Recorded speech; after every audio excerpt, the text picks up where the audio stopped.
คน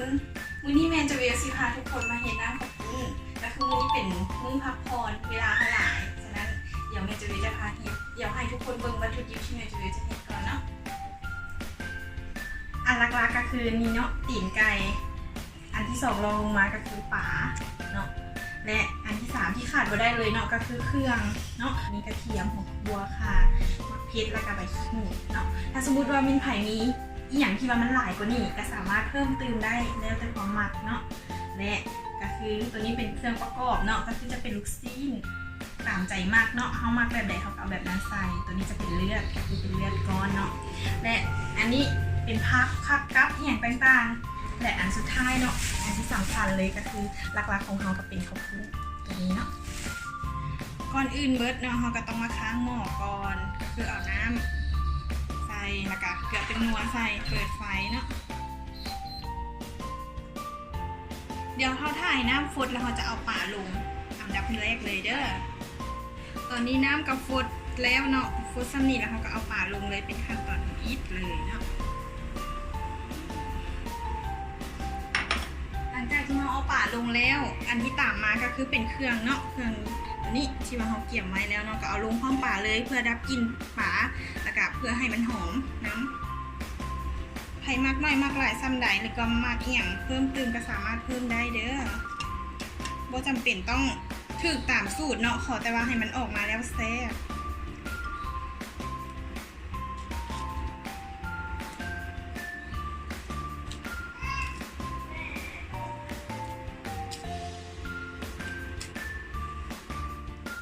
ตอนนี้ป่าเขากระซุกแล้วเนาะเขาสิเอาขึ้นมาปะไว้ให้มันเย็นแล้วก็จะใจการออก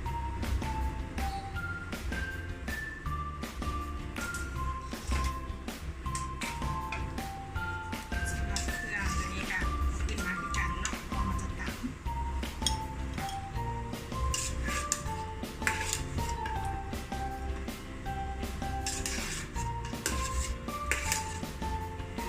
หลังจากนั้นเขาก็จะเอาตีนไก่แล้วก็ปีกไก่ที่เขาเกี่ยวไว้เมื่อกี้นี้เนาะตัวนี้ผ่านการล้างแล้วก็ลวกน้ำร้อนเป็นทีเรียบร้อยแล้วเนาะ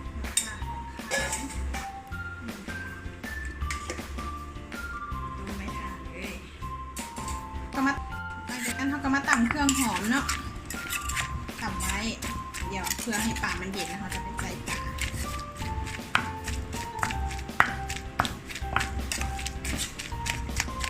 ามันเย็นแล้วค่ะก็มาใจเอาแต่ซีนมันเนาะ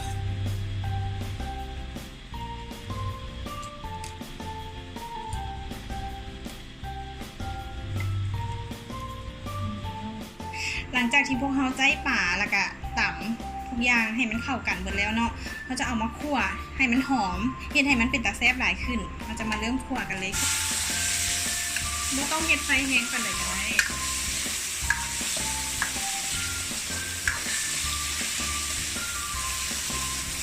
มันหอมหลายแล้วก็เอาป่าใส่เลย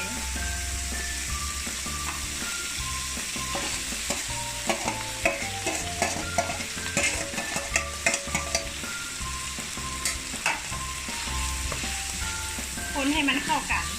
กับผงเลย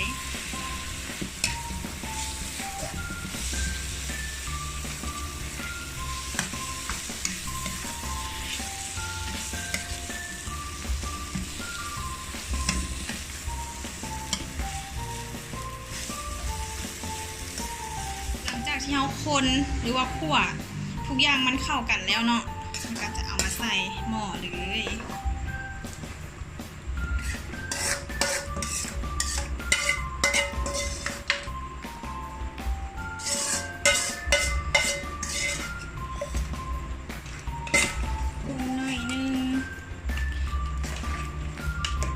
คิดว่าน้ำน้อยก็ให้เอาน้ำมาตื่มตอนนี้เลยเด้อแล้วก็เราจะต้มตีนไก่หรือว่าตุ๋นตีนไก่ไปจนมันเปื่อยเนาะและอันที่ขาดไม่ได้นอกจากลูกซีนอันสุดท้ายแล้ววันนี้นะเลือดก้อนเนาะเกี่ยมกินได้เลยเนาะวันนี้หลังจากที่เกี่ยมทุกอย่างแล้วเนาะจะสิมากินเลยเด้อตาสีใหญ่กว่าท้องหลาย